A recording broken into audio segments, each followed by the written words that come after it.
Hello Pisces, welcome po sa inyong reading. So this is for your August the 16th to August the 18th reading. No?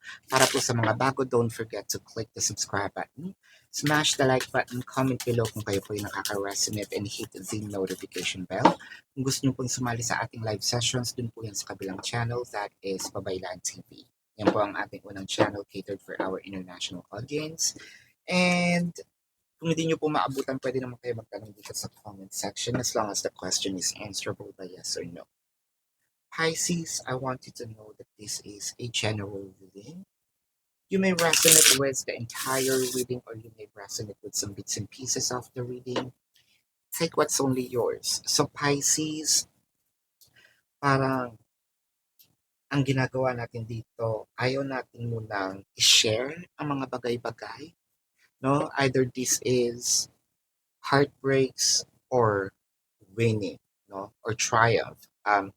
Mas inuulan natin ang, kumbaga, uh, i-check, no? Dapat ba siyang ka-share-share, no?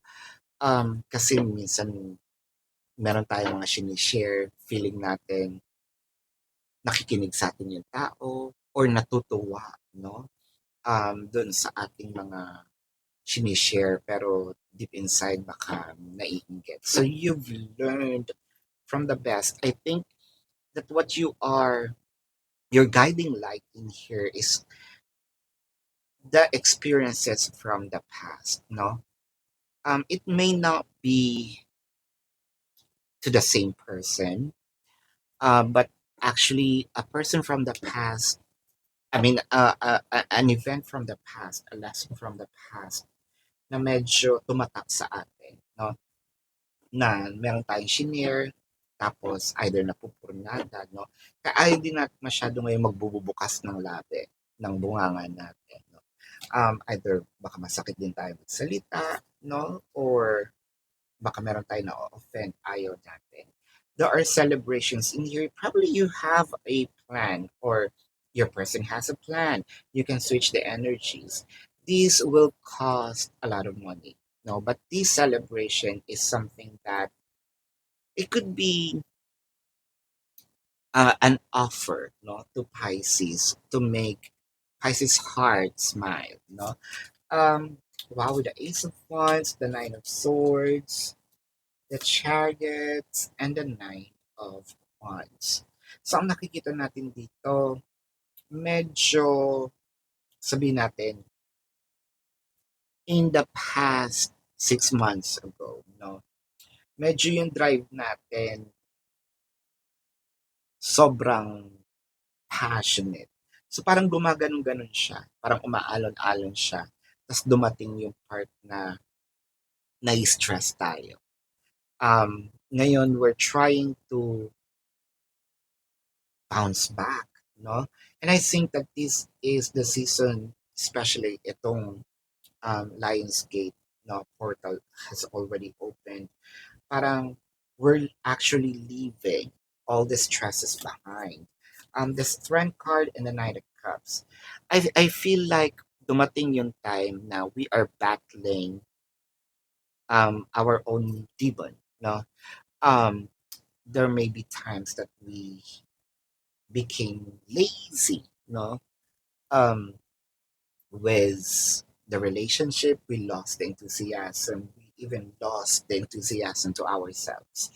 Um, Napabayaan yung sarili because of the stress level, no? Things piled up. What I want you to know, whatever this department of your life is, still is, but you're about to leave that negativities or yung bigat, no? I think that these are already moving and you're surpassing through challenges.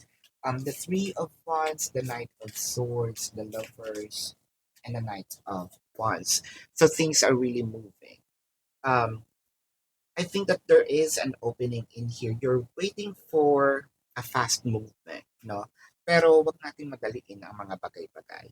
Kasi the more that we, let's say, manifesting things to happen and we want this to be parang naiinip tayo.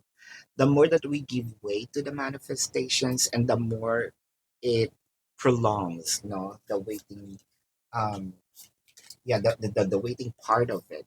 The Page of Wands and the High Priestess, I think that this is the time for you to vision more, manifest more, gauge whether it is something that we need to express.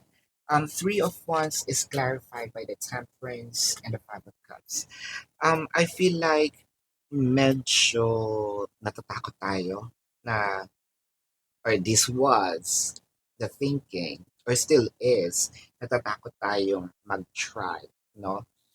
Actually, the universe is telling us to give it a go, especially when it comes to dun sa mga singles o na heartbroken, no, na nawala yung faith sa romance, sa tao, sa babae, sa lalaki, no, nawala yung faith ninyo, or it could be na LGBTQIA plus Pisces, no, pwedeng it's worth the try. I believe this is for singles. Nakikita ko makakamit kayo ng taong deserve ng pagmamahal ninyo. For those who are in a relationship, that I felt like the challenges are constant.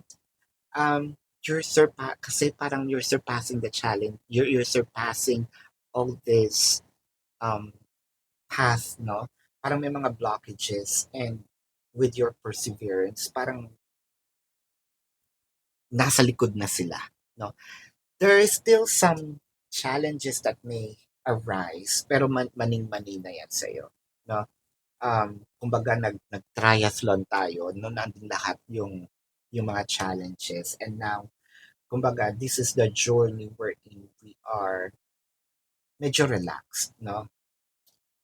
Pero huwag magpapakakampante, although things are actually moving. So for those who are in challenges, whether it is finances, romance, or a combination of romance and finances, you're gonna surpass it. For those singles nga na sinabi ko na wala ng um, passion, no? Or nawala yung kanilang um, faith sa humanity per se, no? Meron at meron na para sa'yo. Huwag mo isipin, don't pressure me, and what's the point of it all? So I think that this is very Pisces, no? Kung meron man taong pressure sa'yo na, uy, anuhin mo na to, bigyan mo na siya ng chance, what have you, no? Dadating yung time na ikaw din makaka-realize na, oo, I think that I need to give this a chance. Nandito ka pa sa part na, bakit ko pa itatry kung nandun din naman sa separation ang bagsak. Nag-preempt na. No? So, the bottom line here is you're surpassing everything.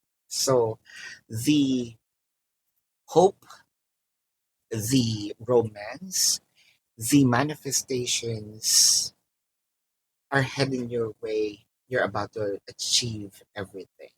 Let's check the zodiac sign of your person. This could be their sun sign or a placement in their chart. So I am seeing Leo, Pisces, Sagittarius, Cancer, Taurus, Scorpio, Cancer, o baka Pisces, no? Yeah, Sagittarius, Gemini, no? So Taurus. This is your reading, Pisces. Again, para po sa mga bago, don't forget to click the subscribe button, smash the like button, comment below kung kayo po ay nakaka-resonate, and hit the notification bell kung gusto niyo po ng dalawang reading sa akin sa kabilang channel po, that is Babaylan TV. No? Kung hindi niyo po maabutan yung live sessions, pwede po kayo magtanong dito sa comment section, as long as the questions answerable by yes or no. Kilalang-kilala niyo yung sarili niyo, Pisces. Kung feeling ninyo hindi po kayo masasatisfy sa yes or no lang, dumiretso na kayo dun sa ating website. Sa description box po, nandun po yung link ng aking website. Click the link, you're gonna be routed to my website. Bubungad po agad yung question form. Binago ko na, no? So, I edited the website. So, question form agad. Sa baba natin po yung how much per question, the QR code, the name for your reference, and pakicheck na lang po yung mga QR codes. I also created a 4 questions plus 1, so take advantage of it. It's already a discounted price. If you want to book a private reading, makikita nyo po doon um, sa QR codes. No? So, tuloy ang manhunt. So, if you want to book a private reading, once gagapin natin itong mga fake accounts na i-report ninyo, no? Take a screenshot of your report and send it to the designated email para po makabunot tayo ng winner.